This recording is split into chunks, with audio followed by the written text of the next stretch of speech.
बिस्मिल्लाहिर्रहमानिर्रहीम। अस्सलाम वालेकुम students and welcome to the channel. आपने भी रिसेंटली इंटरमीडिएट का एग्जाम पास किया है, यानी एफए, एफएससी, आईसीएस, आईकॉम वगैरह, या डीएई का एग्जाम आपने पास किया है, या फिर BA, BSc traditional 14 years qualification यानी एडीपी आपने अचीव की है और आप वर्चुअल यूनिवर्सिटी में एडमिशन लेना चाह रहे हैं बीएस में, तो आपको उन बहुत सारे सवालों का जो कि एडमिशन से रिलेटेड है और आपको उनको जवाब चाहिए, तो वो उम्मीद करता हूँ कि इस वीडियो को देखने के बाद आपको उनके मुमकिन जवाब मिल जाएंगे इंशाल्लाह। तो हमने कोशिश की है कि इस वीडियो में कुछ 50 डिफरेंट क्वेश्चंस जो कि हमें बहुत डिफरेंट स्टूडेंट्स से मिल रहे होते हैं, हमने सबको कंसोलिडेट किया है। तो चलिए एक एक क्वेश्चंस को हम जाके देखते हैं और एड्रेस करते हैं, और मुमकिन है इसमें से आपके भी क्वेश्चन जो है वो एड्रेस हो रहे हों। तो चलिए स्टार्ट करते हैं।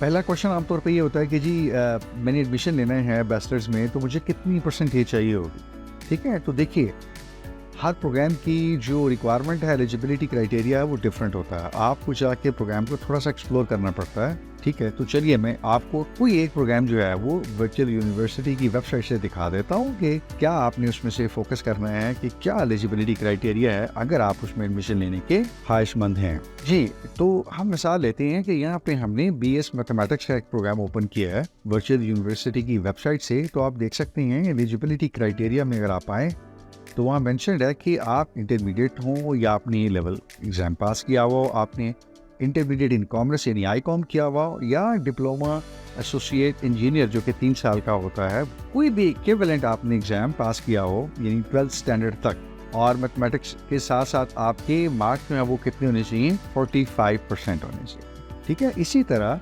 आप कोई भी प्रोग्राम हो उसको ओपन कीजिए, एलिजिबिलिटी क्राइटेरिया पे क्लिक कीजिए, और यहाँ पे आप देख सकते हैं कि उस प्रोग्राम की एलिजिबिलिटी क्राइटेरिया क्या हो सकता है जिसमें आप एडमिशन लेने का सोच रहे हैं। आमतौर पे ये क्वेश्चन बहुत पूछा जाता है कि जी इंटरमीडिएट का एग्जाम मैंने दिया हुआ है, रिजल्ट अभी नहीं आया, तो मैं क्या कर सकता हूँ, क्या मैं एडमिशन के लिए अप्लाई कर सकता हूँ। जी हाँ, आप एडमिशन के लिए अप्लाई कर सकते हैं। आप अप्लाई कीजिए, फर्स्ट ईयर का जो रिजल्ट है आपका, यानी 11th क्लास का या 11वीं जमात का जो आपको बोर्ड का रिजल्ट मिला हुआ है, आप वो अटैच कर सकते हैं।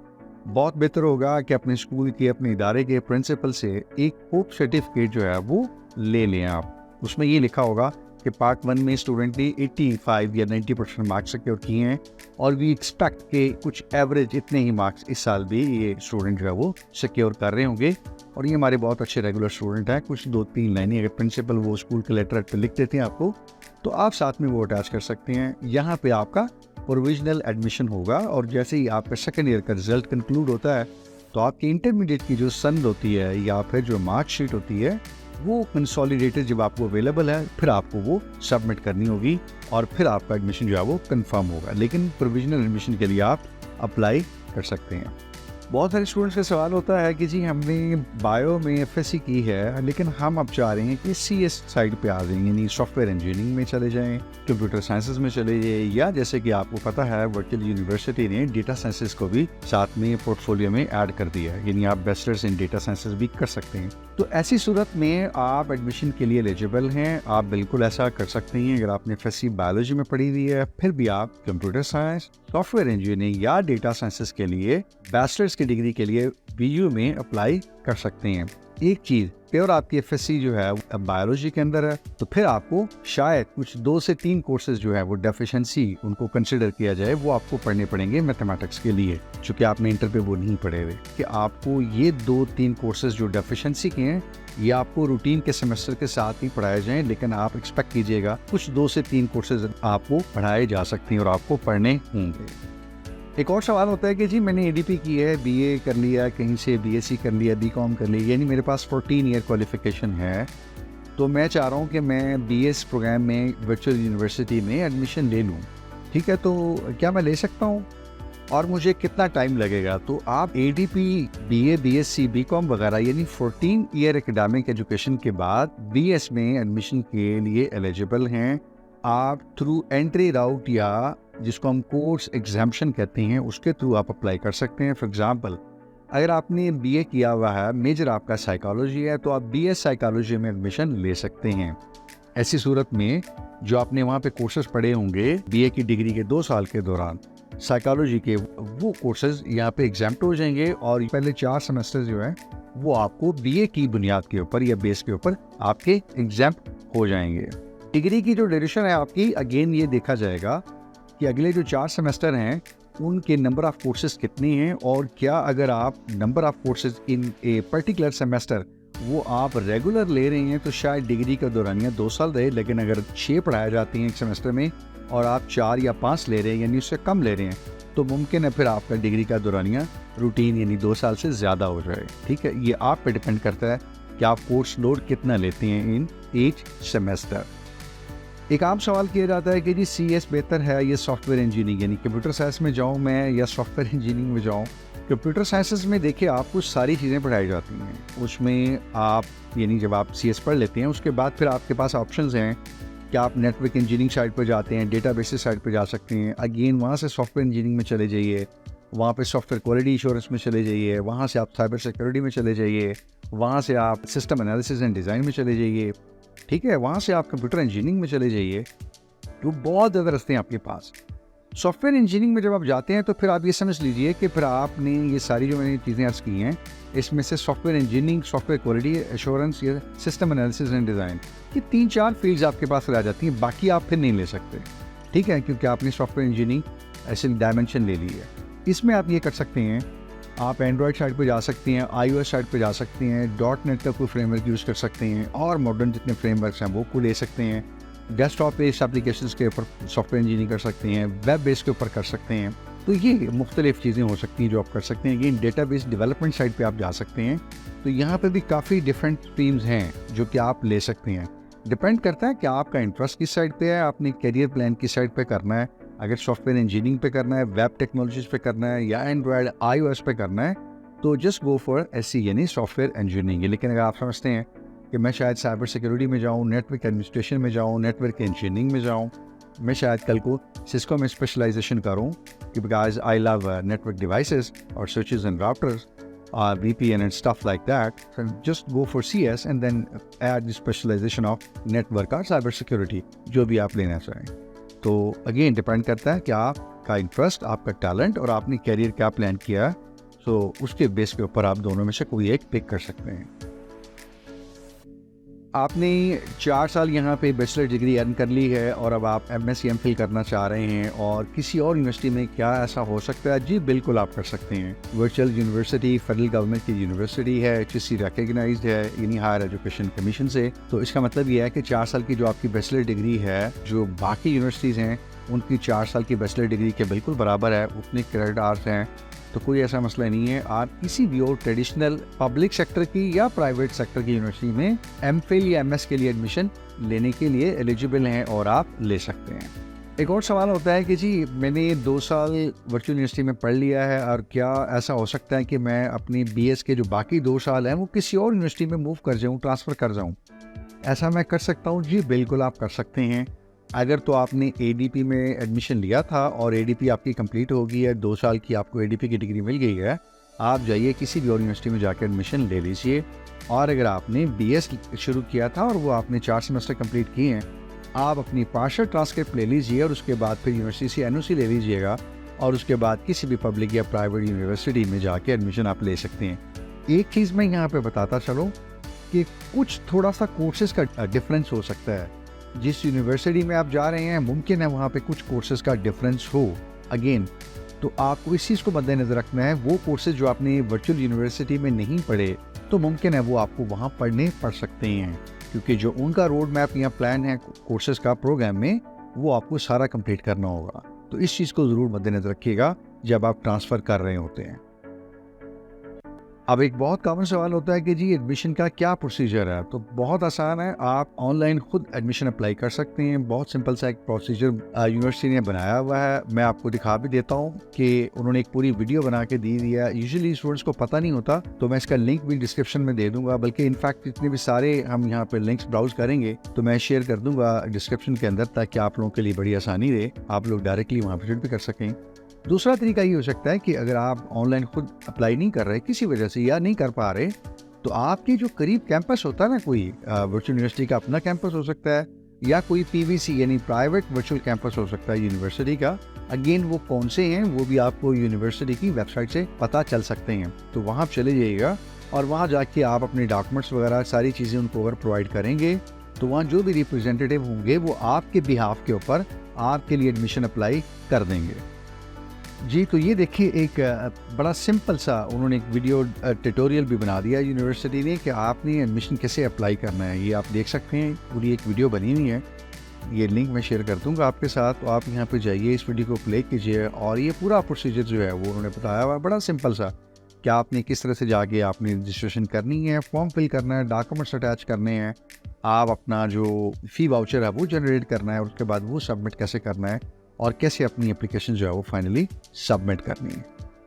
अच्छा जी, एक सवाल होता है कि जी मैंने एफए कर लिया है मुख्तलिफ ह्यूमैनिटीज़ के सब्जेक्ट्स के अंदर, सोशियोलॉजी कर लीजिए for example, it could be history, journalism etcetera, तो अब मेरा इंटरेस्ट है जी कि मैं BSIT करूँ, ठीक है, तो क्या मैं ऐसा कर सकता हूँ या कर सकती हूँ? जी बिल्कुल आप ऐसा कर सकते हैं।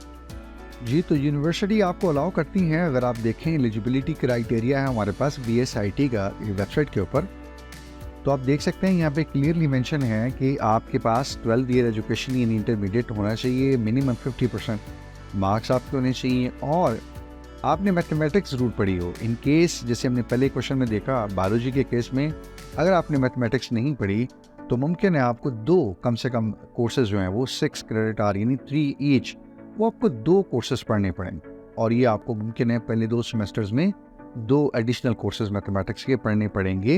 अब आप एलिजिबल हैं कि आप IT के सब्जेक्ट्स को पढ़ सकते हैं। एक सवाल ये भी होता है कि जी क्या मैं ADP के लिए अप्लाई करूं या फिर बैचलर्स डिग्री के लिए अप्लाई करूं? तो क्योंकि ADP 2 साल की है और बैचलर डिग्री जो है वो 4 साल की आमतौर पे। तो देखिए इसमें प्रेफरेंस अगेन आपकी है, आप क्या अप्लाई करना चाहेंगे ये टोटली आपकी चॉइस है, लेकिन आम तौर पे मैं स्टूडेंट्स को ये अपनी एक हम्बल एडवाइस ये देता हूँ कि देखिए अगर आपने किसी और यूनिवर्सिटी में मूव करना है, ट्रेडिशनल जो है वहाँ आप जाना चाह रहे हैं, आपने प्लान किया हुआ है, तो आप यहाँ 2 साल पढ़ लीजिए, ADP अप्लाई कर लीजिए और उसके बाद फिर मेक श्योर कर लीजिए कि वहाँ पे कोर्सेज का कोई वेरिएंस नहीं है, ज़्यादा डिफरेंस नहीं है, वर्कलोड सेम है, तो फिर आप ADP के बाद अप्लाई कर लीजिए वहाँ पे, या मूव कर दिए या ट्रांसफर कर जाइए।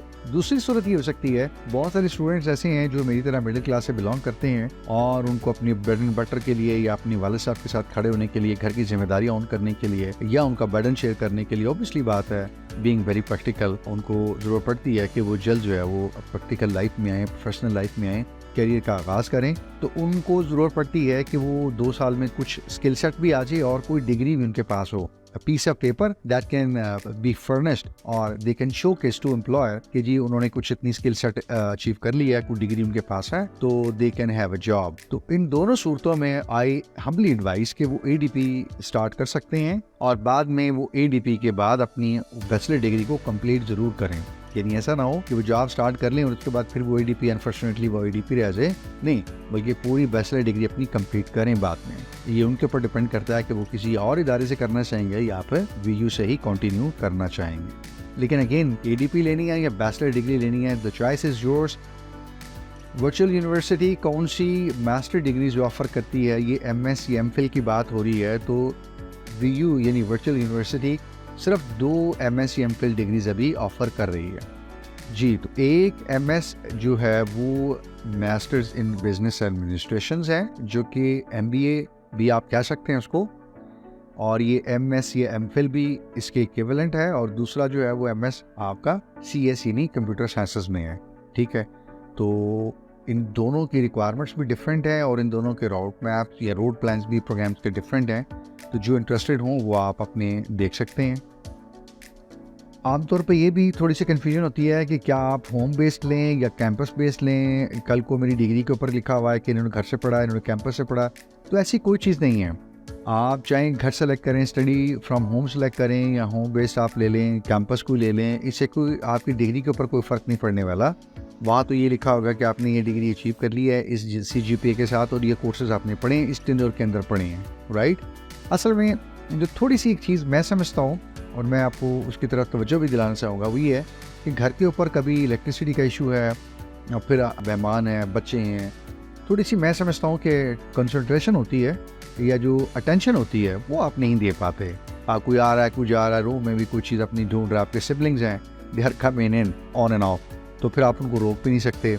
मार्जिनी को बार बार काम कह दिया, कुछ और चीज़ें हैं। I mean you can think of many options. फिर इंटरनेट चला जाता है, लाइट चली गई है वगैरह वगैरह, तो वहाँ पे इंटरप्शन बहुत है।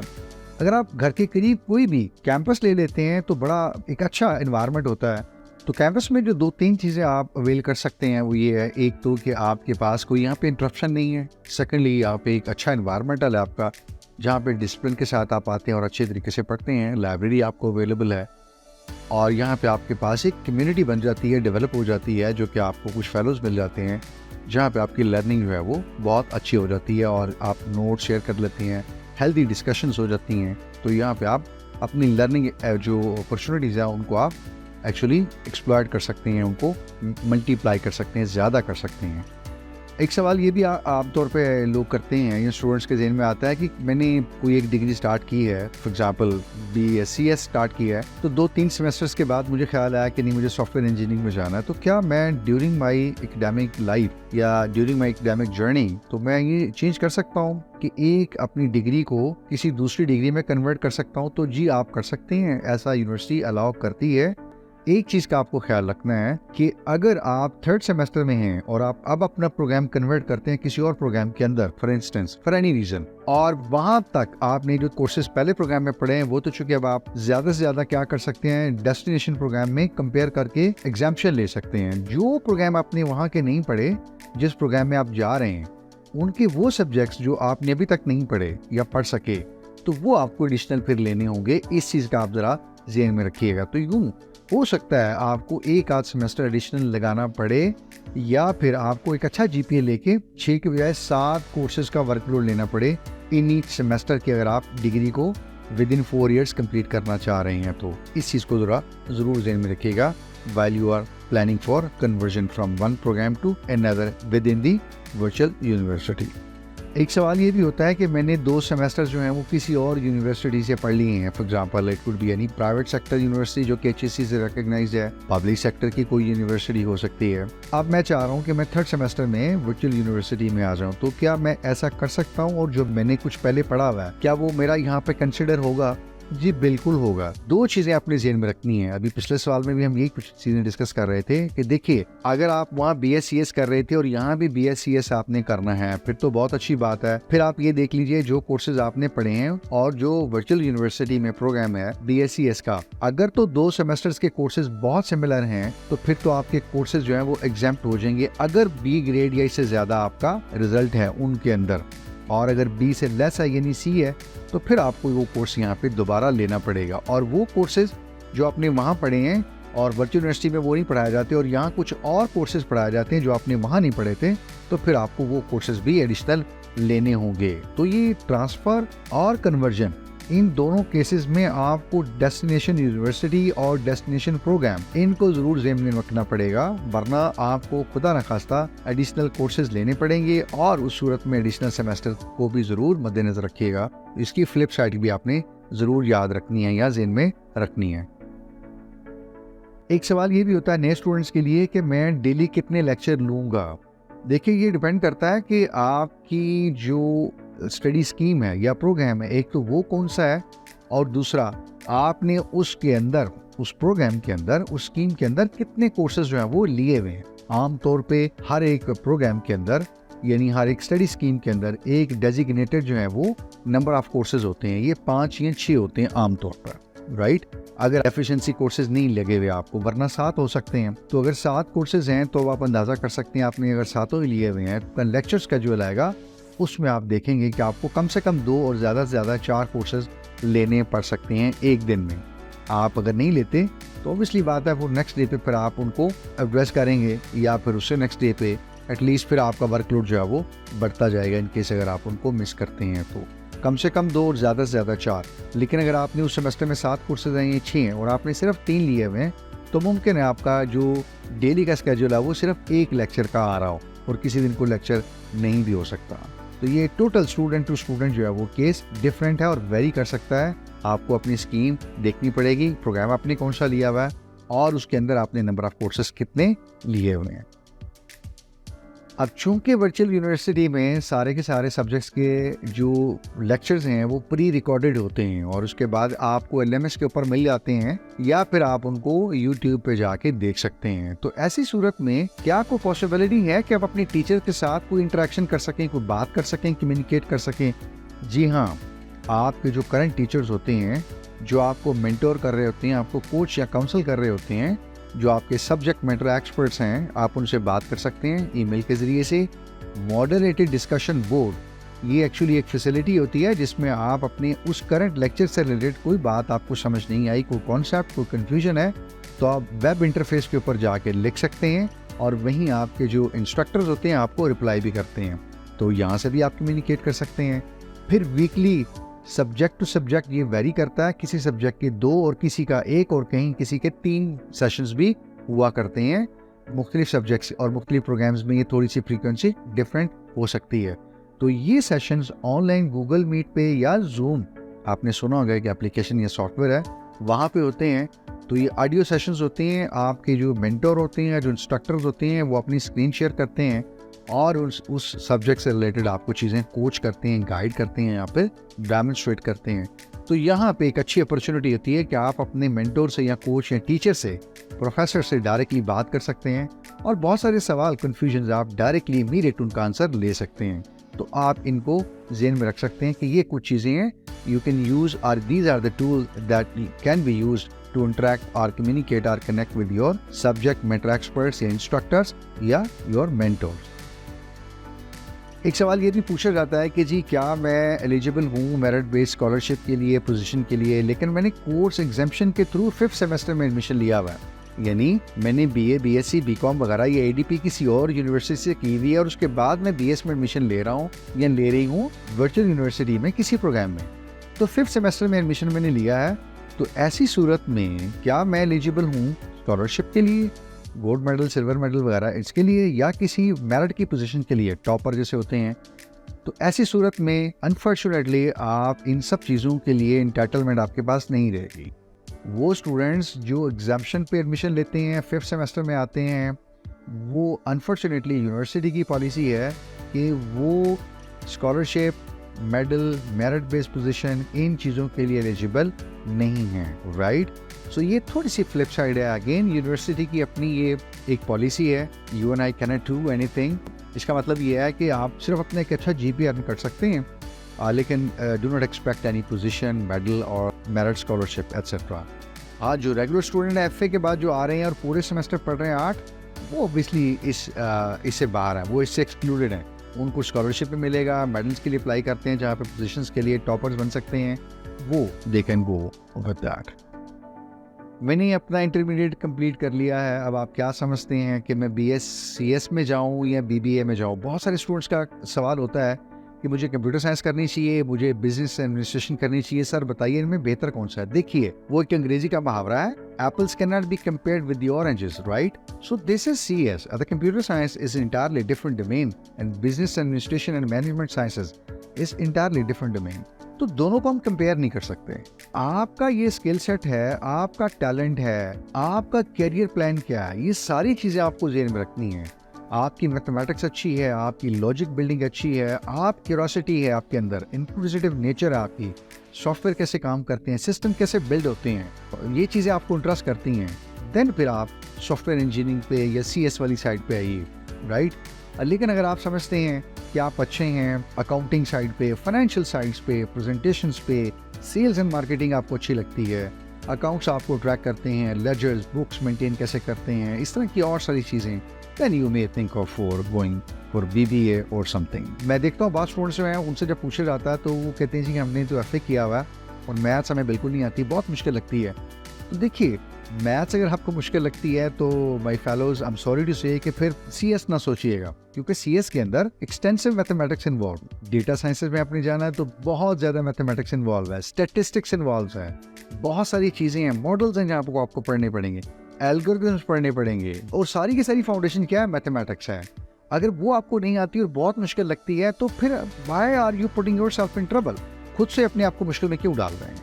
फिर आप BBA में चले जाइए, मार्केटिंग देखिए, सेल्स देख लीजिए, फाइनेंस देख लीजिए, बैंकिंग देख लीजिए, अकाउंटिंग देख लीजिए, मे बी कोई और स्पेशलाइजेशन ले लीजिए, but do not go for DSCS के 2-3 सेमेस्टर्स के बाद अब आप कन्वर्ट कर रहे हैं और उसके बाद फिर again taking you another 3 semesters to get yourself back on a track with the business administration या management sciences, और डिग्री जो है वो खुदा न खास्ता कहीं 5-6 साल पर चली जाए, जो कि बंदा बहुत थक हो जाता है या परेशान हो जाता है। तो ये देखिए कि आपका इंटरेस्ट क्या है, आपकी मैथमेटिक्स अच्छी है, आपको CS यानी कंप्यूटर साइंस में इंटरेस्ट है, आप कर सकते हैं। थोड़ा सा ट्रबल आपको अगर आता है तो आप उसको चैलेंज को मैनेज कर सकते हैं, फेस कर सकते हैं, and you can acquire the skill set required what it takes to get admission in BSCS और the prerequisite skill set जो कि CS के स्टूडेंट्स के लिए होना चाहिए, जिसके अभी बात हम कर रहे थे प्रोग्रामिंग वगैरह की सारी चीज़ें। तो आपको लगता है कि नहीं यू कैन डू दैट, तो आप एक्वायर कर सकते हैं, तो आप चले जाइए, वरना फिर मैं यही कहूँगा कि थिंक एनीथिंग एल्स, BBA वगैरह या कोई और चीज़। CSIT में अगर आप ADP में जाते हैं VU में, तो आपके पास क्या स्पेशलाइजेशन या क्या ऑप्शंस अवेलेबल हैं जी। तो अगर आपने इंटरमीडिएट के बाद एडमिशन लिया हुआ है और आपने प्लान कर लिया कि आपने ADP करनी है, यानी 2 साल की डिग्री करनी है इनिशियली वर्चुअल यूनिवर्सिटी में, तो आप नेटवर्किंग की स्पेशलाइजेशन कर सकते हैं, आप ADP CS कर सकते हैं, यानी कंप्यूटर साइंसेस के सब्जेक्ट्स पढ़ सकते हैं, एक जर्नल जो डोमेन है।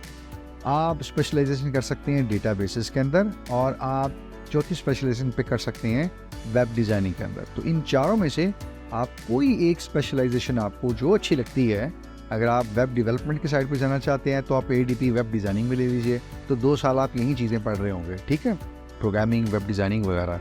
अगर आपको डेटाबेसेस में इंटरेस्ट है तो आप डेटाबेसेस के ले लीजिए, और if you are planning to move to networking side, administration, cloud computing and etcetera, तो फिर आप नेटवर्किंग साइड पर चले जाइए।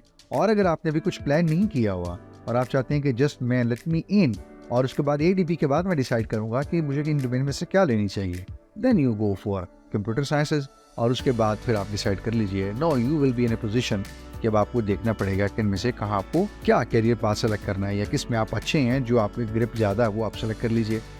एक प्रोग्राम के अंदर मैं कितने कोर्सेज पढ़ रहा हूँ या कितने कोर्सेज मुझे पढ़ने होंगे, कितने नंबर ऑफ कोर्सेज और कौन कौन से कोर्सेज मुझे पढ़ने होंगे एक प्रोग्राम के अंदर। तो देखिए, हम यूनिवर्सिटी की वेबसाइट के ऊपर हैं, और यहाँ पे अगर आप देखें तो स्कीम ऑफ स्टडीज़ मेंशन है, और यहाँ से हम एक काम करते हैं, ये हम CS और IT की जो है ये एक बैचलर डिग्री को ओपन कर लेते हैं, और लेट्स सी मैं यहाँ पे IT को ओपन कर लेता हूँ, और यहाँ पे आपको मिल रहा है कि जी 134 क्रेडिट आवर्स, यानी इतने आपको कंप्लीट करने होंगे, 8 सेमेस्टर, 4 साल की डिग्री आपकी बनेगी। और इसको थोड़ा स्क्रॉल करें तो आपको लिखा हुआ सेमेस्टर 1 कोर्स कितने आपने पढ़ने हैं, ये सब कोड नीचे आ रहे हैं। और कोर्स ये तो चूंकि कोड है, और कोर्स का है क्या, जैसे इंट्रोडक्शन टू कंप्यूटिंग है, इंग्लिश कम्प्रीहेंशन है, कैलकुलस एंड एनालिटिकल ज्योमेट्री है, एंड देन सर्किट थ्योरी है, and so on, introduction to learning है। देन सेमेस्टर 2 में आपको प्रोग्रामिंग पढ़नी है, डिस्क्रीट मैथमेटिक्स पढ़नी है, इकोनॉमिक्स पढ़नी है, सेट एंड लॉजिक्स पढ़ने हैं, एंड देन थर्ड में आपको data structures and linear algebra, and उसके बाद databases, operating systems, computer networks and operating system practicals, information security and so on. तो अब आपको यहाँ से मिल रहा है कि आपने कितने कोर्सेज पढ़ने हैं और वो कोर्सेज कब कब पढ़ने हैं। तो ये आपको कहाँ से मिल रहा है, स्कीम ऑफ स्टडी से। तो यूँ आप देख सकते हैं कि स्कीम ऑफ स्टडी में एक सेमेस्टर में कोर्सेज आपको कितने रिक्वायर्ड हैं वो आपने ज़रूर पढ़ने होते हैं, और जो इलेक्टिव हैं उनमें से आप कोई भी ले सकते हैं depending upon number of courses और स्पेशलाइजेशन। तो हर प्रोग्राम के अंदर डिफरेंट कोर्सेज हैं, और उनमें से भी आप कितने ले सकते हैं, आप सारे लें जितने अवेलेबल हैं वो भी आप ले सकते हैं। और आप इतना वर्कलोड मैनेज नहीं कर सकते तो जाहिर बात है आप उससे कम लेंगे। ऐसी सूरत में, जैसे मैंने पहले भी अर्ज़ किया, ये ज़रूर ध्यान में रखिएगा कि आपकी डिग्री की ड्यूरेशन जो है वो थोड़ी सी लेंथी हो सकती है। अच्छा, मुझे कैसे पता चलेगा कि बहुत सारी सेमेस्टर के अंदर एक्टिविटीज़ हो रही हैं और किसकी क्या क्या डेट है? ये बहुत इंपॉर्टेंट होता है हमारे केस में कि एक स्टूडेंट को पता चले कि व्हाट इज़ गोइंग ऑन और what is the due date. जैसे फ़ी पे करनी है, क्विज़ की लास्ट डेट कब है, पेपर कब शुरू हो रहे हैं, मिड टर्म की लास्ट डेट कब है, डेट शीट कब बना सकती हैं, एट्सेट्रा एट्सेट्रा, रिजल्ट कब आ रहा है वगैरह वगैरह। तो यूनिवर्सिटी की मेन वेबसाइट है, वहाँ पे भी आपको मिल जाती है ऑप्शन ये एकेडमिक कैलेंडर की। तो वहाँ से अगर आप एकेडमिक कैलेंडर ओपन कर लेते हैं तो वहाँ सारी डेट्स आपको मेंशन होती हैं। मैं आपको दिखा देता हूँ जी, तो हमने यहाँ पे एकेडमिक कैलेंडर जो है इस वक्त ओपन कर रखा है, जो इस वक्त करंट सेमेस्टर चल रहा है। इनफैक्ट जो समर है 2024, और आपके केस में जो रेगुलर सेमेस्टर होगा वो फॉल 2024 होगा इंशाल्लाह। तो वहाँ पे आपको पता चल जाएगा कि कोर्स सेलेक्ट करने की लास्ट डेट क्या है, सेमेस्टर फ्रीज या अनफ्रीज आपने करना है तो उसकी लास्ट डेट क्या है, आपने प्रोग्राम चेंज करना है तो उसकी लास्ट डेट क्या है, आपका मिड टर्म एग्ज़ाम कब से स्टार्ट होगा, ये आप देख सकते हैं, फाइनल टर्म कब होगा, रिजल्ट वगैरह कब आएगा। तो जितनी आपकी सेमेस्टर एक्टिविटीज़ हैं उन सारी एक्टिविटीज़ की डेट इसी एक जगह पड़ी होती है, एकेडमिक कैलेंडर की। ऑन एंड ऑफ मैं देख रहा होता हूँ कि स्टूडेंट्स, उनको पता नहीं होता कि कब क्या चीज़ है, वो पूछ रहे होते हैं कब से स्टार्ट हो रहा है, कब एंड हो रहा है, फलां चीज़ कब आ रही है। तो इस चीज़ को याद रख लीजिएगा, मैं लिंक शेयर कर दूंगा। Academic calendar through out your semesters, क्या क्या डेट्स हैं चीज़ों की, वो आपको यहाँ से मिल रही होंगी। अच्छा, कुछ स्टूडेंट्स का सवाल होता है, जैसे बीबीए में जो लोग पढ़ते हैं उनका सवाल होता है, दूसरे तीसरे सेमेस्टर में भी कुछ लोग नए आ रहे होते हैं, उनका भी सवाल होता है कि हम कुछ स्पेशलाइजेशन करना चाह रहे हैं बीबीए के अंदर जाके, यानी हम बीबीए पढ़ रहे हैं तो क्या कोई ऑप्शन है कि हम इसमें स्पेशलाइजेशन कर लें, मार्केटिंग है, सेल्स है और बैंक फाइनेंस है, अकाउंटिंग एट्सेट्रा। तो ऐसा कुछ मुमकिन है? जी बिल्कुल ऐसा मुमकिन है। आपको आम तौर पर यूनिवर्सिटी कहती है कि 6 सेमेस्टर्स में आप सारे जो रिक्वायर्ड कोर्सेज हैं वो पढ़ लीजिए, और 7th और 8th सेमेस्टर में से इंशाल्लाह जाके आपको जो स्पेशलाइजेशन है वो ऑफ़र की जाती है। जी, तो हम ये बीबीए की जो स्टडी स्कीम है हमने इसको ओपन कर लिया है, और मैं अगर आपको दिखा सकूं तो ये देखिएगा 6 सेमेस्टर्स तक आपके सारे रिक्वायर्ड कोर्सेज आ रहे हैं, आप देख सकते हैं। और ये सेमेस्टर नंबर 7 है, इसको अगर आप देखें तो यहाँ पे रिक्वायर्ड कोर्सेज हैं और यहाँ से ये इलेक्टिव स्टार्ट हो रहे हैं। और अगर आप राइट साइड पे देखें मेरे, तो आप ये देख सकते हैं कि बैंकिंग, फाइनेंस, HRM और मैनेजमेंट, इनके सब्जेक्ट्स आपको नज़र आ रहे हैं और एक लंबी फहरिस्त है। इसके अंदर से आप अपनी मर्ज़ी के जो स्पेशलाइजेशन कोर्सेज हैं वो आप पिक कर सकते हैं। यानी अगर आपको 3 पिक करने हैं तो आप HRM के भी 3 पिक कर सकते हैं, आप चाहें तो फाइनेंस के 3 पिक कर लीजिए, आप चाहें तो मैनेजमेंट के भी 3 पिक कर सकते हैं, इसी तरह मार्केटिंग के भी हो सकते हैं। तो यूँ BBA में आपको 7th और 8th सेमेस्टर में आपकी स्पेशलाइजेशन से रिलेटेड जो आप पिक करते हैं एरिया, उनके रिस्पेक्टिव कोर्सेज जो हैं वो आप ले सकते हैं। कुछ लोग समझते हैं कि शायद फेडरल गवर्नमेंट की यूनिवर्सिटी है और ये अपने स्टूडेंट्स को बुक्स भी देते हैं या फ्री हैंडआउट्स भी देते हैं। ऐसा कुछ नहीं है। यूनिवर्सिटी कोई हैंडआउट्स, बुक्स या फिजिकल मटेरियल अपने किसी स्टूडेंट को फ्री ऑफ कॉस्ट नहीं देती, ठीक है। ये आपको खुद बाय करना होता है या आपको मैनेज करना होता है। अच्छा, फिर स्टूडेंट्स पूछते हैं कि जी क्या हम हैंडआउट परचेज कर लें या हमें करने पड़ेंगे? देखें, आप कर सकते हैं, करना चाहें तो आपको कोई रोकेगा नहीं, ये टोटली आपका अपना डिसीजन है। लेकिन बहुत सारे स्टूडेंट्स मैंने भी देखा है अपनी 2 डिग्रीज के दौरान, और बहुत सारे स्टूडेंट्स और ऐसे भी हैं जो PDF से या सॉफ्ट कॉपी से जो बुक्स की PDF वर्जन्स हैं उनसे फ़ायदा उठाते हैं और उन्हीं को इस्तेमाल करते हैं। आप चाहें तो आप अपने नोट्स भी बना सकते हैं 2-3 सोर्सेज को कंसल्ट करके। इसके अलावा पावर पॉइंट की स्लाइड्स अवेलेबल होती हैं हर लेक्चर की, वो लेक्चर टू लेक्चर जो है वो आप उनसे भी इस्तेफादा कर सकते हैं। तो ये आपकी ऑप्शन है। अच्छा, अभी हम कह रहे हैं कि जी ये सॉफ्ट कापीज़ में हमें अवेलेबल हैं, मुख्तलिफ सब्जेक्ट्स के जो लेक्चर्स हैं वो सारी की सारी हैंडआउट्स हैं, तो वो हमें कहाँ से मिलेंगी? आप चाहें तो इंटरनेट से भी सर्च कर सकते हैं, लेकिन सबसे आसान तरीका और जो वैलिड है वो ये है कि जब आप रजिस्टर कर लेते हैं, आपका एडमिशन हो जाता है, आप अपनी कोर्सेज को सिलेक्ट कर लेते हैं और उसके बाद फिर आपके LMS के ऊपर, यानी लर्निंग मैनेजमेंट सिस्टम के ऊपर, हर कोर्स को जब आप क्लिक करके ब्राउज करेंगे तो उस कोर्स के हैंडआउट्स वहाँ पड़े होंगे, आपको सिर्फ वहाँ से डाउनलोड करने पड़ेंगे। वो PDF जो हैं वो आपके इंस्ट्रक्टर्स ने या प्रोफेसर्स ने वहाँ पे अटैच किए होंगे, वहाँ से आप उनको डाउनलोड करके उनसे इस्तेफादा कर सकते हैं। एक सवाल कॉमन होता है कि जी ये वर्चुअल यूनिवर्सिटी में फ़ीस कितनी है सेमेस्टर की? तो देखिए, 2 चीज़ों पर डिपेंड करती है आपकी फ़ीस। एक, आपका प्रोग्राम कौन सा है। आपने कोई ADB का प्रोग्राम लिया हुआ है तो उसकी फ़ीस कुछ और है, आपने बैचलर्स का प्रोग्राम लिया हुआ है, MS यानी मास्टर्स का प्रोग्राम लिया हुआ है, इवन कुछ लोग PhD भी कर रहे होते हैं जैसे कि कंप्यूटर साइंस में और 1-2 और प्रोग्राम्स में, तो उनकी फ़ीस जो है वो बिल्कुल डिफरेंट है। तो आपका प्रोग्राम कौन सा है एक, फिर आपने प्रोग्राम के अंदर जैसे अभी मैं स्टडी स्कीम में 1-2 देखी भी, तो अगर 7 कोर्सेज लिए हुए हैं आपने तो उस बंदे को ज़ाहिर बात है फ़ी कुछ और पे करनी पड़ेगी पर सेमेस्टर। एक और कोई साहब हैं, वो उन्होंने 3 कोर्सेज लिए हुए हैं, तो उनको ज़ाहिर सी बात है वो फ़ी कुछ कम पे करनी पड़ेगी। तो अभी मैं आपको दिखाता हूँ कि एक्चुअली आपने फ़ी अपनी कैसे कैलकुलेट करनी है। जी, तो यहाँ हम फ़ी स्ट्रक्चर देख लेते हैं। मैं अज़्यूम कर रहा हूँ कि हम में से 99% स्टूडेंट्स जो हैं वो लोकल हैं। जो फ़ॉरेन हैं वो ऑब्वियसली इसी फ़ी सेक्शन से, जो फ़ॉरेन वाला सेक्शन है वो देख सकते हैं। तो यहाँ अगर हम आएँ तो आप देखिए, सबसे पहले एक जो कॉलम आपको इम्पोर्टेंट देखने वाला वो ये है कि ट्यूशन फ़ी पर क्रेडिट आवर, इसको आपने देखना है। दूसरा आपने लेफ़्ट साइड पे देखना है कि अगर आपकी एडीपी है तो आप अपना पहला कॉलम देखिए, यहाँ पे आपके पास 935 रुपये यानी 935 पर क्रेडिट आवर। एक ऐसा सब्जेक्ट जिसके 3 क्रेडिट आवर हैं, तो उसको आप यानी 3 को 935 से मल्टीप्लाई करेंगे, जो अमाउंट बनती है वो आपके एक कोर्स की बनती है, और उतने नंबर ऑफ कोर्सेज जो आपने लिए हुए हैं तो उनसे आप मल्टीप्लाई कर लीजिए। तो एक आपके पास आइडिया आ जाता है कि रफली इतनी आप फ़ी जो है वो पे कर रहे होंगे। ऑन दी अदर हैंड, अगर कोई बैचलर्स के कर रहे हैं प्रोग्राम या बीएस कर रहे हैं, तो उस सूरत में उनका जो है वो पर क्रेडिट कितनी फ़ीस है। मास्टर में अगर आप देखें तो ये थोड़ी सी ज़्यादा है, 1430।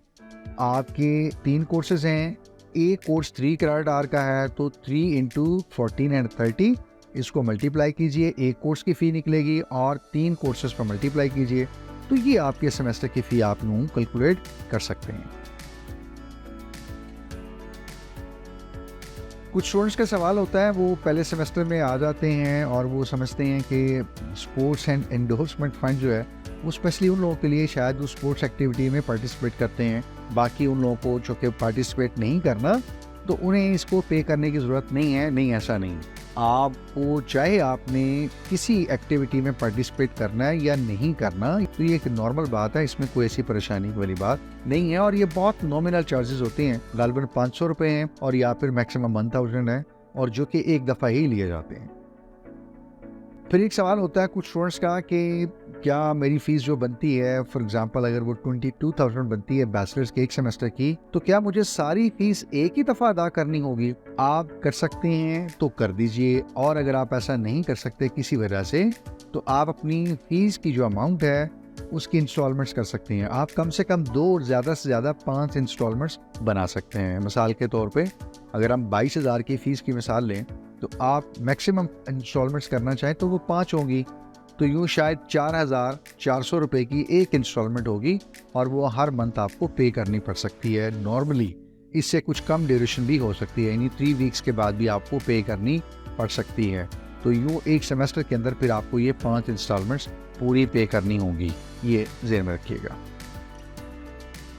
आमतौर पे स्टूडेंट्स ये पूछते हैं कि जी मैं फ़ी कैसे पे करूँगा, मैं तो किसी रिमोट एरिया में रहता हूँ, या शायद हो सकता है शहर से थोड़ा दूर रहता हूँ। तो कोई ऐसी बात नहीं है। आपने जब वाउचर अपना जनरेट कर लिया है, तो आप चाहें तो करीबी किसी HBL से पे कर सकते हैं, नादराई सहूलत वगैरह उससे पे कर सकते हैं। और जो सबसे आसान तरीका है, आजकल मेरे ख्याल में बहुत सारे लोगों ने अपने मोबाइल फ़ोन, जो पर्सनल मोबाइल फ़ोन हैं या नंबर्स हैं, उनके ऊपर ईजी पैसा वगैरह एक्टिवेट किया होता है। तो ये बहुत आसान तरीका है। आपको सिर्फ क्या करना पड़ेगा, वहाँ पे ईजी पैसा पे जाके अपनी यानी यूनिवर्सिटी सिलेक्ट करनी होगी, उसके बाद वाउचर नंबर देना होगा, तो सिस्टम खुद ब खुद आपको बता देगा कि इस वाउचर के अगेंस्ट आपने इतना पे करना है, इस नाम से ये फ़ी होगी। आप वो जब उसको ओके करेंगे तो आपकी फ़ी पे हो जाएगी। अगर आपके पास ईजी पैसा नहीं है, तो आई एम श्योर कि आपके नियर बाई किसी न किसी रिटेलर या आउटलेट के ऊपर ज़रूर ये फैसिलिटी अवेलेबल होगी। आप अपना वाउचर लीजिए, नंबर उनको दीजिए, और यहाँ से ईजीली आप पे कर सकते हैं। ये पूछा जाता है जी कि यूनिवर्सिटी में एडमिशन फ़ीस कितनी है, तो हर प्रोग्राम की फ़ीस जो है वो अलग है। अभी हमने देखा कि सेमेस्टर फ़ीस भी डिफरेंट है, इसी तरह एडमिशन फ़ीस भी डिफरेंट है। तो अभी हम क्विकली देख लेते हैं कि 2-3 प्रोग्राम्स की एडमिशन फ़ीस जो है वो कितनी है। जी, ये वही फ़ीस स्ट्रक्चर है जो भी हम चंद मिनट पहले देख रहे थे। अब आप लेफ़्ट साइड पे जो दूसरा कॉलम है ये देखिएगा, ये लिखा हुआ है एडमिशन फ़ी वन टाइम।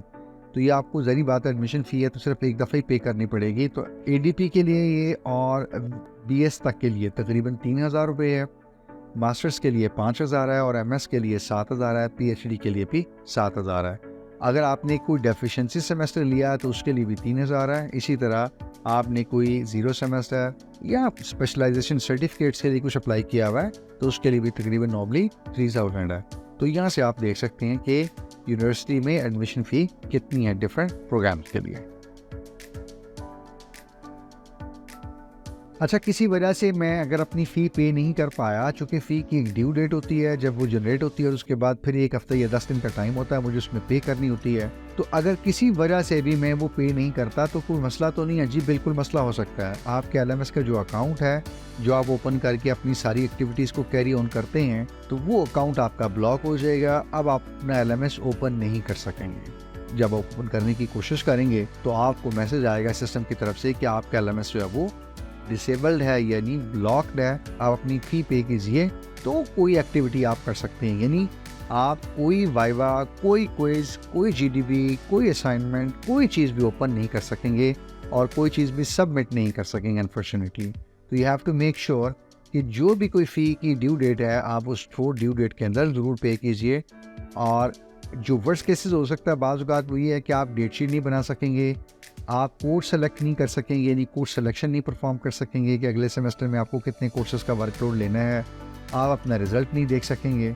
तो जस्ट बी केयरफुल कि एलएमएस ब्लॉक अपना ना हो किसी भी वजह से। अपनी फ़ी टाइमली पे करें ताकि इस बॉदरेशन से आप बच सकें। एक चीज़ का और मैं बताता चलूँ कि यहाँ पे जो क्विज़ असाइनमेंट वगैरह मिस हो जाते हैं, आपकी फ़ी ना पे करने की वजह से वो दोबारा आपको शेड्यूल नहीं करवाए जाते। बेशक आप ईमेल करें, रिक्वेस्ट करें, जितना मर्जी रिक्वेस्ट करें, प्रोफेसर आपको कभी अलाउ नहीं करते। तो you are losing your marks, your grades, तो just be careful here. Course selection क्या होगी एक सेमेस्टर के अंदर? अभी हमने देखा कि कुछ स्टडी स्कीम है उसके अंदर एक सेमेस्टर में 6-7 कोर्सेज हैं, तो क्या मैं सारे लूँ, कोई एक लूँ, 2 लूँ, डिपेंड करता है। इस चीज़ को हम कहते हैं कोर्स सिलेक्शन, कि आप स्कीम के अंदर एक सेमेस्टर में कुछ कोर्सेज ड्रॉप कर सकते हैं, आप ऐड कर सकते हैं। तो इस चीज़ को कहा जाता है कोर्स सिलेक्शन। आपके एलएमएस के अंदर ये आपको अवेलेबल होती है और ये आपको करनी होती है हर सेमेस्टर के लिए। जी, ये नेसेसरी होती है, बिल्कुल ज़रूरी होती है। आपको बताना पड़ता है, आपको कोर्सेज सेलेक्ट करने पड़ते हैं कि इस सेमेस्टर में मैं 3rd सेमेस्टर में ये 4 कोर्सेज पढ़ूंगा या पढ़ूंगी। अगर आप ऐसा नहीं करते तो आपका कोई कोर्स सेलेक्ट नहीं होगा, आपके एलएमएस के ऊपर कुछ भी नज़र नहीं आएगा और उस सेमेस्टर में आप कोई भी आपका कोर्स चूँकि सेलेक्ट नहीं है इसलिए ना पेपर दे सकते हैं, ना आपकी कोई क्रेडिट आर आपने अर्न किए हैं। तो यूँ खुदा न खास्ता आपके 6 महीने यानी वो सेमेस्टर बिल्कुल ज़ाया हो सकता है, वो आपका टाइम ज़ाया हो सकता है। जस्ट बी केयरफुल कि जो डेट अनाउंस हो कोर्स सिलेक्शन की, जो कि अभी मैंने बताया, जो एकेडमिक कैलेंडर है वहाँ से आपको मिल जाएगी कि यकम से लेकर 15 तक या 20 तक कोर्स सिलेक्शन ओपन है। नॉर्मली 3 से 4 हफ्ते होते हैं, इनफ टाइम होता है कि आपने पेरेंट्स से, अपने सीनियर से मशवरा करना है क्या कोर्स लें आप, तो यू कैन पिक और you can consult with them. But just make sure कि आपको डेट का पता हो ताकि उस डेट से पहले अपनी कोर्स सिलेक्शन आपने क्या लेनी है वो आप अपनी करके सेव कर लें अपने एलएमएस में। जी बिल्कुल, टाइमलाइन होती है, ज़रूर होती है। अभी मैंने वही उसके ऊपर एम्फेसाइज भी किया कि एक टाइमलाइन डिसाइड होती है, वो अनाउंस की जाती है, स्टूडेंट्स को पता होता है और उनको पता होना चाहिए। उस दौरान वो अपने कोर्सेज़ को सेलेक्ट कर सकते हैं, जो कोर्स उन्होंने लेने हैं ऐड और ड्रॉप कर सकते हैं। और ये इंतहाई ज़रूरी है वो अपना वर्कलोड खुद मैनेज करें। यूनिवर्सिटी कोई प्रेशर नहीं डालती या कुछ यानी फिक्स नहीं करती कि हर स्टूडेंट हर सेमेस्टर में 6 कोर्स ले। आप चाहें तो 4 ले लीजिए, आप चाहें तो 6 ले लीजिए। और बाज़ का स्टूडेंट कहते हैं कि जी हमारे कुछ कोर्सेज़ खुदा न खास्ता मिस हुए हैं तो हमारी डिग्री लेंथी ना हो, तो वो चाहें तो 7 ले सकते हैं maximum. University 21 credit hour allow करती है एक सेमेस्टर में, लेकिन इसकी एक रिक्वायरमेंट है कि अगर आपका CGPA अब तक 3.0 से ज़्यादा है, उससे कम होगा तो यूनिवर्सिटी आपको अलाउ नहीं करेगी। ठीक है, तो you have to be above average student in case you are desiring or you are required to have 7 subjects or courses or 21 credit hours जो आप लेना चाह रहे हैं एक सेमेस्टर के लिए। अच्छा, एक क्वेश्चन आजकल बहुत कॉमन स्टूडेंट्स पूछ रहे हैं, वो ये पूछ रहे हैं कि जी फॉर्मेट क्या होगा MS के लिए जो एंट्री टेस्ट होता है उसका, चाहे वो CS के लिए या बिजनेस एडमिनिस्ट्रेशन के लिए। तो आपने सुना होगा जो आपका NTS का गैट जर्नल है वो यहाँ पे यूनिवर्सिटी फॉलो करती है। तो गैट जर्नल जो है उसमें 3 सेक्शंस होती हैं, आपने उन्हीं को तैयार करना है। लेट्स सी, मैं आपको 1 मिनट दिखा भी देता हूँ। जी, तो आप अगर देखें तो NTS में जो गैट जर्नल होता है यानी जो एस पेपर होता है हमारा, वो आमतौर पर कंप्यूटर साइंस या इंजीनियरिंग के लिए या फिर बिजनेस एडमिनिस्ट्रेशन के लोगों के लिए स्पेसिफिक होता है। तो अगर आप ध्यान से देखें यहाँ पे तो हमारे पास 3 सेक्शन है यहाँ पे। एक वर्बल रीजनिंग का जिसमें आप सारी जो आपकी इंग्लिश की सेक्शन है वो आ जाती है, यानी इसमें ग्रामर भी है, सिनोनिम भी हैं, फिल इन द ब्लैंक्स भी हैं, वर्ब्स भी हो सकते हैं, आपके एडवर्ब्स भी हो सकते हैं, आपके प्रोनाउंस हो सकते हैं, एक्टिव, पैसिव, डायरेक्ट, इनडायरेक्ट, इस तरह की बहुत सारी चीज़ें हो सकती हैं, ठीक है। अच्छा, सेकंड जो सेक्शन है उसमें क्वांटिटेटिव रीजनिंग होती है।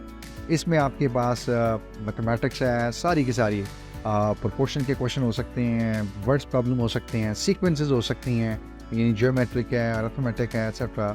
तो ये सारी की सारी क्वांटिटेटिव रीजनिंग में आ जाती हैं। थर्ड जो सेक्शन है आपका वो 30% का, वो एनालिटिकल रीजनिंग है। I believe most of you are familiar with the analytical reasoning. You are given a problem जिसमें कहा जाता है कि एक सेलमैन है, वो ट्रैवल करता है इतने टाइम में, एक्सेट्रा एक्सेट्रा। ट्रेन है वो इस स्पीड पे जा रही है, एक कंपनी है वो इस तरह से प्रोग्रेस कर रही है, कुछ सेल्स का, कुछ नंबर्स का। Again this is just a number problem कि आपकी रीजनिंग कितनी अच्छी है, आपकी एनालिटिकल थिंकिंग, क्रिटिकल थिंकिंग कितनी बेहतर है, कितनी अच्छी है, how quickly you sort out, you understand the problem and you sort out or approach the solution. So that is all about analytical reasoning, right?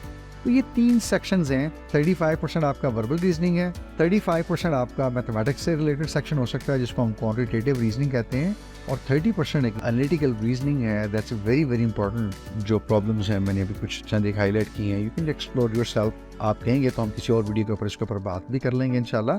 तो ये 3 सेक्शंस हैं जो आपको ज़हन में रखने हैं, राइट, सीएस के लिए भी और बिजनेस एडमिनिस्ट्रेशन के लिए भी। तो गैट जर्नल जो है उसको आप ज़रा प्रिपेयर कीजिए, यानी उस पैटर्न के ऊपर टेस्ट आपको यूनिवर्सिटी देगी। नॉर्मली वो तकरीबन कुछ 100 क्वेश्चंस होते हैं 2 घंटों में, यानी 120 मिनट्स में। कुछ थोड़ा बहुत इसमें रद्दबदल हो सकता है, बट पैटर्न कुछ यही होगा, और इसी रेशो से आपको कुछ टाइम और क्वेश्चंस के जो है ना वो गिवन होंगे जो आपको अटैम्प्ट करने होंगे।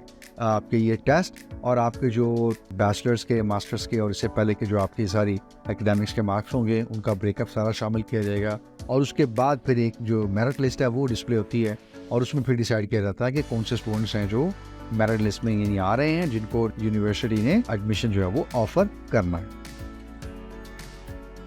अच्छा जी, फ़ी क्या चार्ज होती है एडीपी के लिए, बीएस के लिए और एमएस के लिए? तो अभी हमने देखा था इससे पहले भी फ़ी वाला सेक्शन कि डिपेंड करता है आपने कितने कोर्सेज लिए हुए हैं और पर कोर्स के यानी कितने क्रेडिट आ रहे हैं और एक क्रेडिट आर की फ़ीस कितनी है।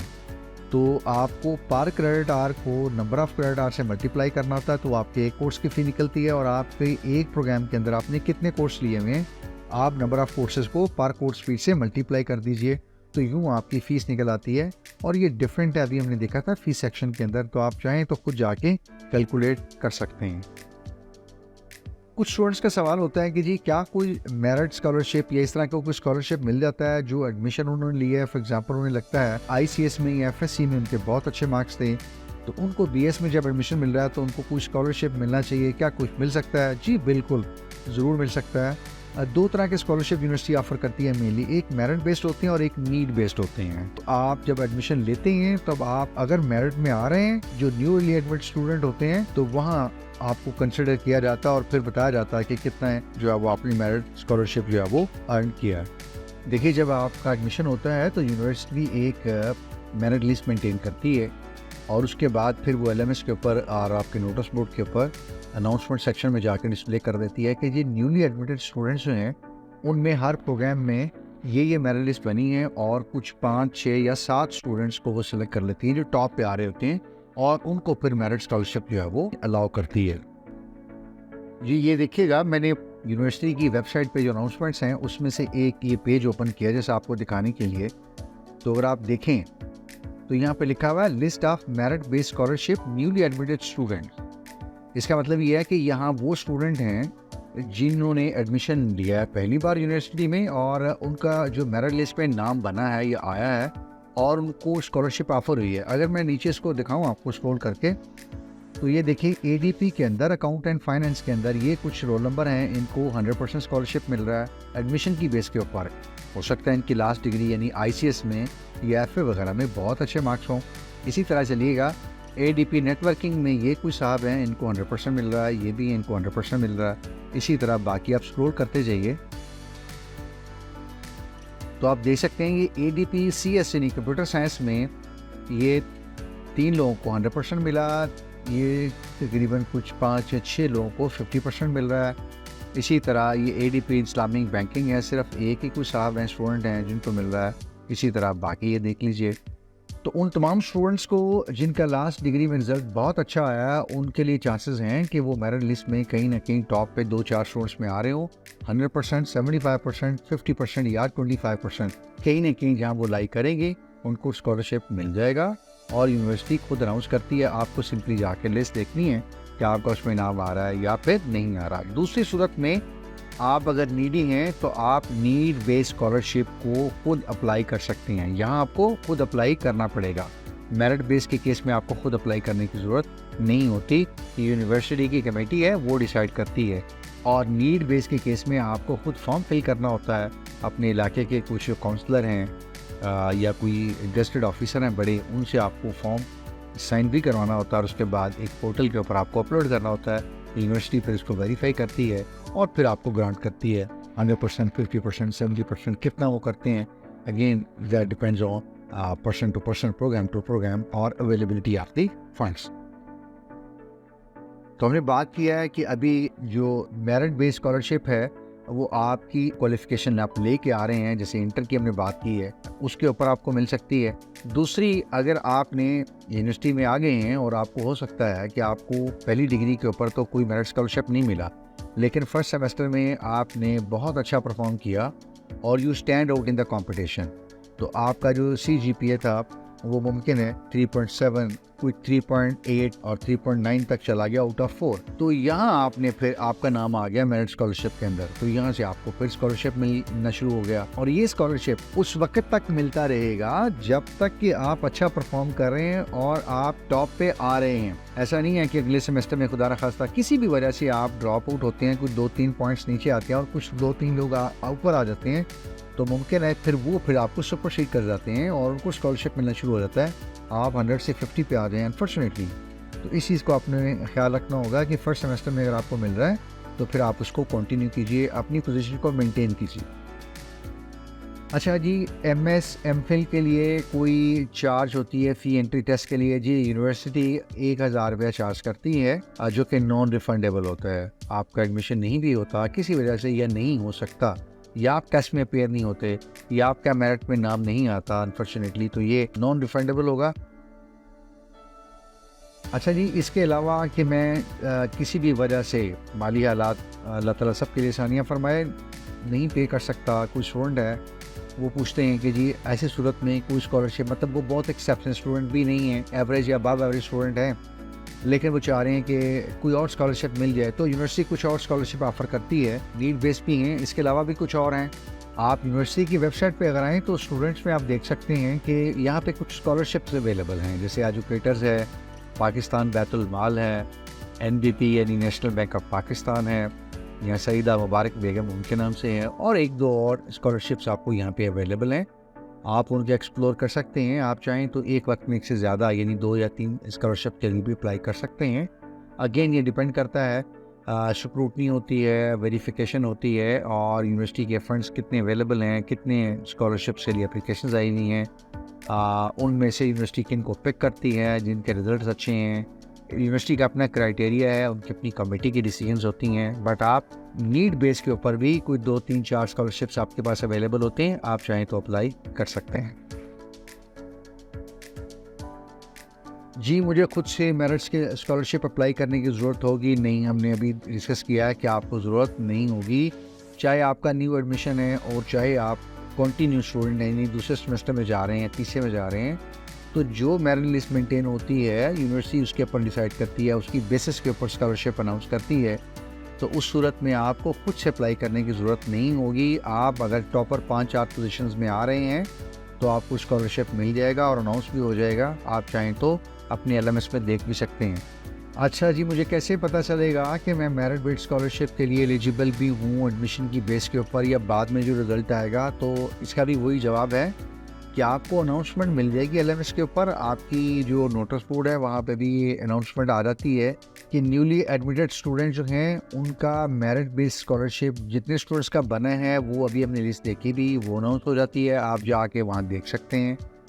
जी, यूनिवर्सिटी में मिड टर्म और फाइनल टर्म जो एग्ज़ाम्स हैं वो क्या ऑनलाइन कंडक्ट होते हैं? जी नहीं, आपकी सारी सेमेस्टर एक्टिविटीज़ वो सारी ऑनलाइन होती हैं थ्रू LMS यानी लर्निंग मैनेजमेंट सिस्टम, इसके थ्रू होती हैं। लेकिन याद रखिएगा आपके जो एग्ज़ाम्स हैं, चाहे वो मिड टर्म के हैं या फाइनल टर्म के हैं, वो ऑन कैंपस होते हैं। आप अपनी डेट शीट बनाते हैं, अपनी मर्ज़ी से आप अपना कैंपस सेलेक्ट करते हैं, अपनी मर्ज़ी से आप अपने पेपर्स के टाइम टेबल सेट करते हैं। जिस टाइम आप अपीयर होना चाहें, जिस दिन आप अपीयर होना चाहें, वो आप खुद सेलेक्ट करते हैं। और जो आप टाइम, डे और कैंपस सेलेक्ट करते हैं, वहाँ पर आपको फिजिकली अपीयर होना पड़ता है। और वहाँ जाके जो प्रॉपर सीटिंग आपकी होती है, वहाँ आपको वो सीट लेके फिर आपको एक सिस्टम दिया जाता है और वहाँ जाके आप फिजिकली, वो सारा एक सॉफ्टवेयर है प्रॉपर, उसके अंदर आप जाके अपना एग्ज़ाम अटेम्प्ट करते हैं। तो यहाँ एग्ज़ाम ऑनलाइन नहीं होते, बल्कि आपको फिजिकली एग्ज़ाम में अपीयर होना पड़ता है। कुछ स्टूडेंट्स का सवाल होता है कि जी हम फुल टाइम जॉब कर रहे हैं तो हम एग्ज़ाम कैसे दे सकते हैं। देखिए, दो सूरतें हो सकती हैं। बाज़ लोग 9 या 9:30 या 10 o'clock ज्वाइन करते हैं अपनी कंपनीज़ को, तो सुबह 7 साढ़े 7 बजे की एग्ज़ाम की स्लॉट होती है। वीक डेज़ में आप चाहें तो वो ले सकते हैं। जो लोग 9 to 5 हैं, वो कुछ 5-5:30 वाली स्लॉट शाम वाली वो ले सकते हैं, अगर वीक डेज़ में वो एग्ज़ाम देना चाहें तो। कुछ जगह पे ये होता है, जैसे ऑफिस में लंच की ब्रेक होती है 1 घंटा, 1.5 घंटा या 2 घंटे, वो वेल कर सकते हैं। कुछ थोड़ी सी टाइम आप ऑफ ले सकते हैं। और ये भी कर सकते हैं कि आप सैटरडे और संडे को अपने एग्ज़ाम स्केड्यूल कर सकते हैं, यानी एक दिन में आप 2 या 3 एग्ज़ाम जो है वो स्केड्यूल कर लीजिए। यानी 2 आप सैटरडे को कर लीजिए या 3 सैटरडे को कर लीजिए और 2 या 3 इसी फिर आप संडे को कर सकते हैं। अच्छा जी, पेपर का पैटर्न क्या हो गया यहाँ पे VU के अंदर, तो मोस्ट प्रोबेबली भी सारे जो सब्जेक्ट्स हैं या ज़्यादातर जो डिग्रीज हैं, वो तकरीबन एक स्टैंडर्ड पैटर्न ही है। आपकी चाहे मिड टर्म है या फाइनल टर्म एग्ज़ाम है, वो दोनों एक सेक्शन मल्टीपल चॉइस क्वेश्चंस का होता है, जिसमें आपको एक क्वेश्चन स्टेटमेंट के साथ 4 ऑप्शंस गिवन होती हैं और आपको एक पिक करनी होती है। ये तकरीबन 30-40 या बाज़ का 50% वेटेज का ये होता है। और जो बाकी रिमेनिंग पोर्शन है आपका, वो सब्जेक्टिव का होता है। इसमें आपको क्वेश्चन स्टेटमेंट गिवन होती है और आपको फिर आंसर जो है वो टाइप करना होता है। कुछ टेबल बना सकते हैं आप, डायग्राम्स भी ड्रॉ कर सकते हैं, और सपोर्टिंग के लिए कुछ आर्गुमेंट्स जो भी आपने लिखनी हो वो सॉफ्टवेयर के अंदर लिख सकते हैं। अच्छा, डेट शीट मेरी कब आएगी, कैसे पता चलेगा, हमने अभी बात की थी। एकेडमिक कैलेंडर जो है वहाँ पे पता होता है, वहाँ लिखा होता है, मेंशन होता है कि आपकी एग्ज़ाम कब कंडक्ट होने हैं, उसकी डेट वगैरह क्या है। इसके अलावा जो दूसरी चीज़ है, जो दूसरा सोर्स है आपके पास, वो ये है कि आपको अनाउंसमेंट सेक्शन के अंदर पता चल जाता है कि आपकी डेट शीट कब अनाउंस हो रही है। जी, आप अगर देखिए तो हमने यहाँ अनाउंसमेंट के एक पेज थोड़ा सा ब्राउज करके मैंने वो जगह दिखाई है, यानी वो एंट्री जहाँ पे डेट शीट के लिए कहा गया है। ये 17 मई को ये अनाउंसमेंट आई थी। आप अगर देखिए तो यहाँ लिखा हुआ है spring 2024 mid term examination, make your date sheet now. तो इसको अगर आप क्लिक करके ओपन करते हैं तो यहाँ पूरी डिटेल आपको मिल जाती है कि डेट शीट कब ओपन हो रही है, कब से कब तक ओपन रहेगी। अगर आप मिस करते हैं तो आपको एडिशनल फ़ी कितनी पे करनी पड़ेगी, और वो कब तक, फिर सेकंड चांस कब तक होगा, थर्ड चांस कब तक होगा, वगैरह वगैरह। तो ये सारी डिटेल जो है वो आपको अनाउंसमेंट में मिल जाती है।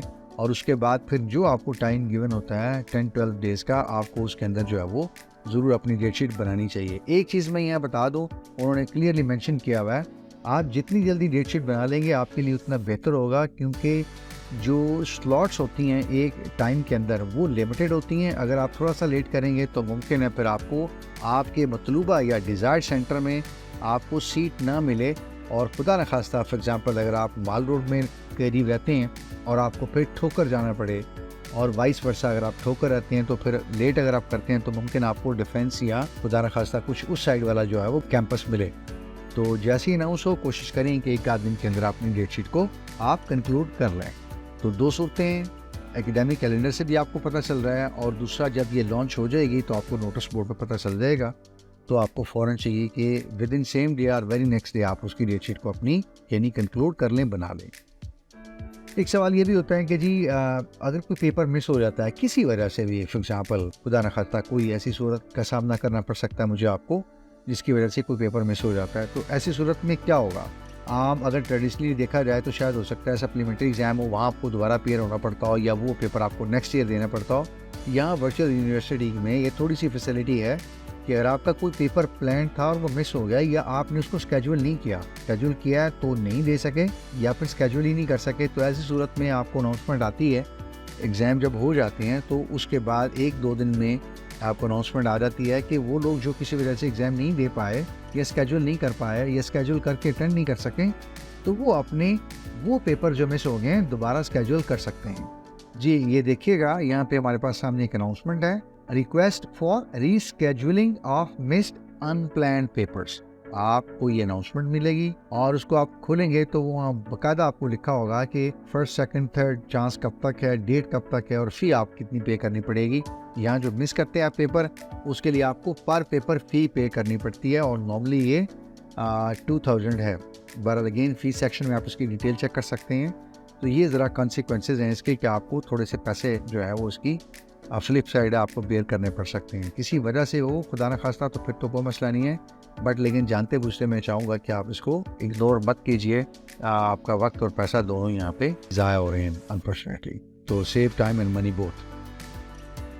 कई दफ़ा स्टूडेंट्स पूछ रहे होते हैं कि जी ऐसा होता है कि उनको किसी फैमिली ट्रिप में या किसी ऑफिशियल ट्रिप में कहीं दूसरे शहर जाना पड़ सकता है और उसी दौरान एग्ज़ाम प्लान होते हैं, तो ऐसी सूरत में हम क्या करें? तो चूँकि जैसे हमने पहले बात की कि आप सेंटर अपनी मर्ज़ी का सेलेक्ट करते हैं। फॉर एग्ज़ाम्पल मैं यहाँ लाहौर में जॉब करता हूँ, लेकिन मेरी कंपनी ने कहा कि साहब आपको अगले 1 महीने के लिए फैसलाबाद हम भेज रहे हैं, तो वहाँ वाले ऑफिस में आप काम करेंगे।